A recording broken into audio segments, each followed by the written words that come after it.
sweet like a buttercup. You're a Barbie doll. Show them all what I'm made of. Strut down the hall. Won't stop till I get enough. Hey everyone, buckle up because today we are taking a deep dive into some seriously wild stuff. Oh, yeah. We're talking Elon Musk, President Trump, and a government shakeup that's got people talking all over the place. Yeah, it's Our main source for this deep dive, it's pretty crazy. it's a CBS News article Yeah. that covers a recent Oval Office press conference. And let me tell you, I read it. this thing is packed. It is wild. So much to unpack here. Yeah, it really is. I mean, it's Elon Musk leading government reform under President Trump. I know. It's like a combo we've never seen before. Totally unprecedented. So let's set the scene, okay? Okay. We're in the Oval Office, right? Yep. Got President Trump there, obviously. Right. Elon Musk is there. Mm-hmm. And wait a minute. What? Is that his son? You know, I noticed that too when I was looking at the pictures from the article. It's not your usual Oval Office crew. Definitely not the typical scene. It makes you think. Yeah, what's the message here? You know- Is he like trying to soften his image? Yeah. You know, family man, Yeah. future of America type of thing. Or both. Maybe, we'll see. Okay, but let's get to the point. Okay. Trump signs this executive order, Right. and it basically hands Musk's Department of Government Efficiency, DOGE, Yep. a huge mandate to shrink the federal government. Huge, yeah. The order even says that agencies have to coordinate and consult with DOGE to shrink the size of the federal workforce and limit hiring to essential positions. Oh, yeah, that's a pretty big deal. I mean, that seems like a massive shift in power. Well, you can think of this executive order like a presidential power-up for Musk. Okay, a power-up. It gives him a way to get things done quickly, but there are some limits. Okay, so it's not like a free-for-all. Yeah, exactly. What kind of limits are we talking about? Well, you know, existing laws passed by Congress could put a stop to some of what he's trying to do. And is that happening? You bet it is. Really? Oh, yeah. Fill me in. Lawsuits are flying left and right. People are calling DOGE illegal. Illegal. Yeah, That's a strong word. it is, and that's not all. What else? Some people are even trying to block DOGE from getting certain information. What kind of information? Sensitive stuff, you know? Interesting. So it sounds like a real battle is brewing. You would see that. So tell me, Yeah. Musk is saying that all of this this trimming down of the government Yeah. is necessary because the interest we're paying on the national debt Right.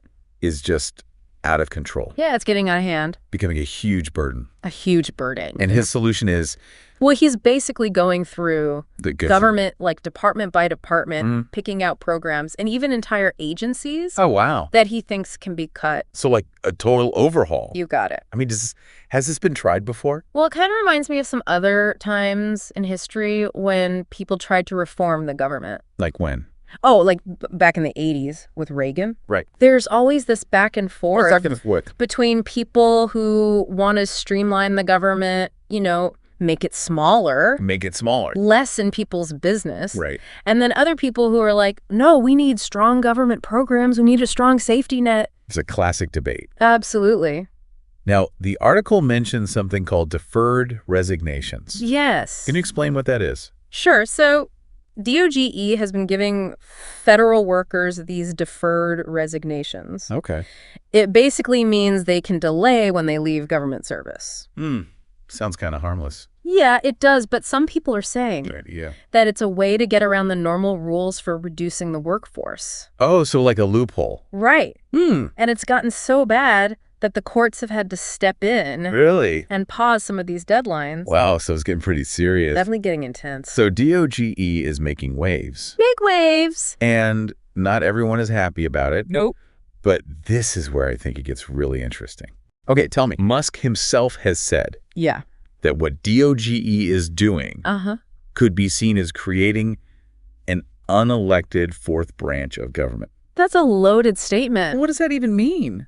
I mean, imagine a powerful group making all these government decisions, having all this influence, but they never have to answer to the voters. That's scary. That's the big worry here. People are worried about accountability, Absolutely. about transparency. Yeah. They want to know. So, like, who gets to make these changes? Yeah, who gets to decide? Right. And is it even being done the right way? According to democratic principles? Yeah, and it makes you wonder about About what? The implications of all this. Definitely. Especially with all of Musk's other companies and ventures. Right. He's got his fingers in a lot of pies.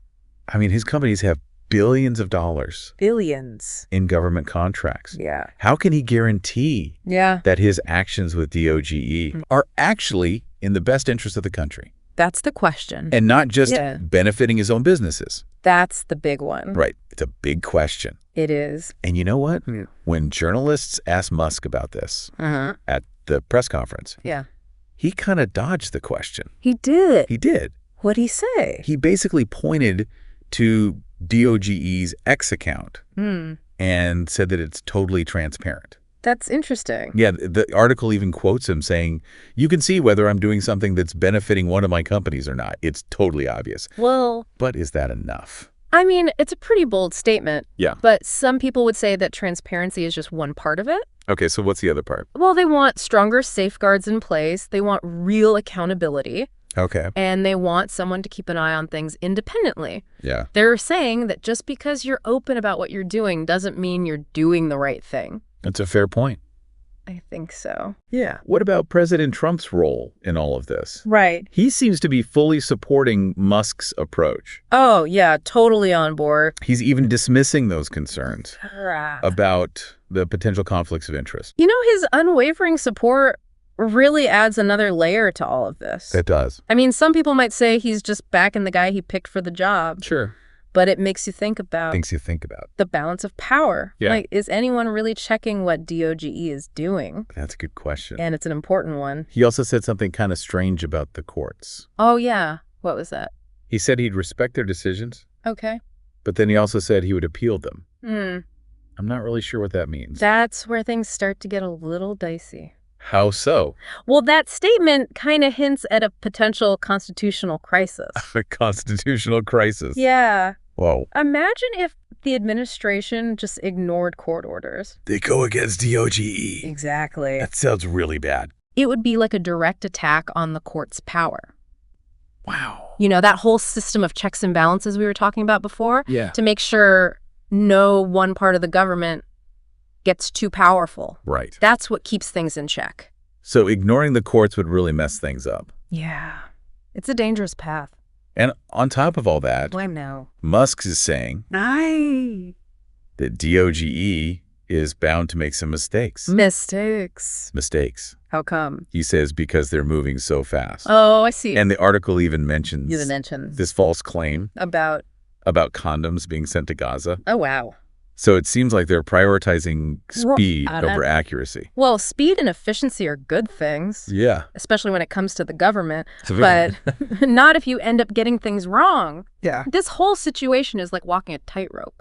Yeah, I see what you mean. You want to move fast. But you got to be careful and accurate. Especially with something as important as government. Right, because even a small mistake can have big consequences. Man, this is a lot to take in. It is, isn't it? And I feel like we've just scratched the surface. Oh, yeah, we've only just begun. We haven't even touched on the long-term consequences of all of this. We haven't. And we haven't even gotten to those potential conflicts of interest with Musk's companies. Oh, yeah, that's a whole other story. That's a whole other can of worms. It is. That we need to open. We do. We'll get to that. We will. But for now, let's take a break. Sounds good. This whole thing really makes you think about those checks and balances. Yeah. The ones we learned about in school. Like all those different parts of the government, making sure no one gets too much power. Exactly. It's like a big balancing act. You got the president, the executive branch. Right. Then you have Congress. They make the laws. The legislative branch. Right. Legislative branch. And then the courts. The judicial branch. Yeah, the judicial branch, they're supposed to interpret the laws. It's all designed to keep things in check. So where does DOGE fit into all of this? Yeah, that's a good question. Is it becoming like a fourth branch of government? Well, some people are definitely worried about that. Why? Because DOGE is working under the president. Right. But it's making these huge changes to how the government actually works. Right. And critics are saying it's happening way too fast. Too fast for what? Too fast for comfort, you know? Huh? Like they're not thinking things through. And they're saying that they don't really have the legal backing to do all this stuff. So it's like they're overstepping their boundaries. Yeah, kind of. And you said before that if the administration ignores the courts, it could weaken them. Yeah. And mess up that whole balance between the branches. Right. So that's where that whole idea of a constitutional crisis comes in. Yeah, that's when things get really serious. Okay, break that down for me. So constitutional crisis, it's basically like a big disagreement. The disagreement. About how the Constitution should be interpreted or how it should be applied. So it's not just about the words themselves. No, it's about what they mean in practice. Okay. And it usually involves like a conflict between different parts of the government. Okay, I see. Or it could be that the normal ways of doing things just break down. So in this case, it would be Trump and DOGE, the executive branch, going up against the courts, the judicial branch. Exactly. Because the courts are saying no to some of the things DOGE is doing. Right. And if Trump ignores those court orders, it's like he's saying, I don't have to listen to you. Yeah, basically. And that's not good. No, it sets a really bad precedent. Wow. So we're not just talking about government reform anymore. Nope. We're talking about the core of our government. The foundation of our democracy. This is getting intense. It is. It really highlights how power works in a democracy. Like who has the power and what limits there are on that power. It's all about control and balance. But I bet there are people out there who think this is all good, right? Right, yeah, definitely. Like maybe they think the government is just too big. Too big, too slow. Too much bureaucracy. And they're like, we need a shake-up. Right. We need someone like Musk to come in and break things. Even if it means bending the rules a little. Yeah. They might even see the courts as getting in the way of progress. It's like two totally different ways of looking at the same thing. Absolutely. It's a classic debate about the size and role of government. It's complicated. Very complicated. But what about the long-term consequences of all this? The long game. Yeah, like Musk is famous for shaking things up. He's a disruptor, that's for sure. He's changed entire industries with his companies. Right. So what happens when he sets his sights on the government? Could he do the same thing here? That's the big question, isn't it? I mean, imagine a government that runs like a tech company. Oh, wow. Like a super efficient, data-driven machine. Agile, constantly adapted. Everything streamlined, automated. Faster, better services. It sounds kind of futuristic. It does, doesn't it? But also a little scary. Well, there are always risks with any big change. Like what? Well, one concern is that all this focus on speed and efficiency, it could come at a cost. What kind of cost? Like maybe we lose transparency, accountability. I see. If things are moving too fast, it's hard to keep track of what's happening. Right. And if you can't track it, it's hard to hold people responsible. It's like trying to fix a car while it's still running. Exactly. What else? Well, there's also the risk of putting too much power in the hands of just a few people. Like a tech elite. Yeah, what if they start making decisions that benefit them? Instead of the public. Right, and what about people who aren't comfortable with technology? Or who don't have access to it. They could get left behind in this new, super efficient world. So it's not as simple as saying Musk's approach is good or bad. Nope, it's much more nuanced than that. There are pros and cons. And it's important to weigh those carefully. We need to have a serious conversation about what we want our government to look like. Exactly. What kind of future are we building? Because it feels like we're watching a huge experiment unfold. Yeah, a real-time experiment in government innovation. And it's making us ask these really fundamental questions about the role of government. What is the government for? What should it be doing? How should it be doing it? It's a turning point, for sure. It is. It's challenging us to think about the balance between efficiency and accountability. Between technology and democracy. We're in uncharted territory here. This deep dive has been mind-blowing so far. It has been, hasn't it? And we haven't even gotten to those potential conflicts of interest yet. Oh, yeah, we can't forget about those. That's a whole other can of worms we need to open. You're telling me. Let's jump into that right now. Okay, let's do it. Okay, let's talk about those conflicts of interest. Yeah, those are, You know, it's one thing to have a tech CEO leading the charge on reforming the government. But it's a whole other story when his own companies are making billions. Billions with a B. From government contracts. Yeah, that's got to raise some eyebrows. I mean, that's got to be a huge red flag, right? Absolutely. It's like, is he really trying to help the country or is he just helping himself? Right, that's the big question. It is. That's what his critics are saying. They're saying it's a conflict of interest. A major one. And it's a valid point. It is. You know, in that CBS article, when they asked Musk about this at the press conference, he didn't really answer directly. What did he say? He just pointed to DOGE's X account. Oh, the transparency thing. Yeah, like, look, we're totally transparent. It's a classic move. It is. It's like a deflection tactic. Exactly. Like, nothing to see here, move along. But is transparency really enough? To address those concerns? Yeah. I don't think so. I mean, what would a better response even look like? Well, he could actually do things to prevent those conflicts. Give me an example. Like recusing himself from decisions that involve his companies. Oh. Or maybe setting up an independent ethics board. To watch over DOGE. Yeah. Make sure everything's on the up and up. Are there other things he could do? Some people have even said he should put his business holdings in a blind trust. While he's in charge of DOGE. When he's head of DOGE. I mean, that's pretty drastic. It is. Do you think that'll happen? I don't know. It might be a tough sell. Especially with Trump not really seeming to care. About the conflicts of interest. Yeah. You're right. He doesn't seem too bothered by it. It's like a recipe for trouble. It could be if there aren't safeguards in place. Yeah, if there's no real commitment to ethics. Then there's a real risk of abuse. Of power. Exactly. It's a tricky situation for sure. It is. So where do we go from here? That's the question. What's going to happen with all of this? Well, I think in the short term, We're going to see more legal battles over DOGE, their authority, what they can and can't do. Makes sense. The courts are going to have to step in and set some boundaries. Keep things in check. Yeah, make sure everything's legal and above board. Okay, that's the short term. What about the long term? That's the big unknown. Like, what is the lasting impact of all of this? of Musk reshaping the government? It could be a good thing. Yeah. Maybe he'll make the government more efficient. More innovative. More accountable. That would be great. It would, but it could also go the other way.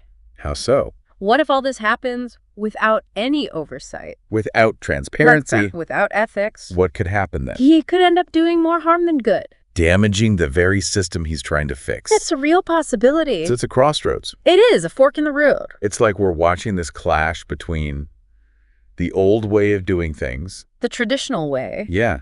And this new disruptive way. Driven by technology. And it's exciting. It is exciting. But it's also kind of scary. A little bit, yeah. Because we don't know what's going to happen. We're in uncharted territory. It makes you think, what do we want our government to be? Yeah. What do we value most? Speed. Efficiency. Or fairness. Accountability. The rule of law. These are the questions we need to be asking ourselves. That's a powerful thought. It is, and it's something we all need to think about. Because this isn't just about Musk or Trump. It's about our future. Wow. This deep dive has been amazing. It has. Thanks for joining me. It's been a pleasure. And remember, this story is far from over. Oh, yeah. This is just the beginning. Who knows what's going to happen next? It's going to be a wild ride. So stay tuned. And keep those questions coming. We'll be back soon with another deep dive into the news that matters. See you then. Sound the alarm. I'm coming up. We'll have a ball. I'm sweet like a buttercup. You're a Barbie doll. Show them all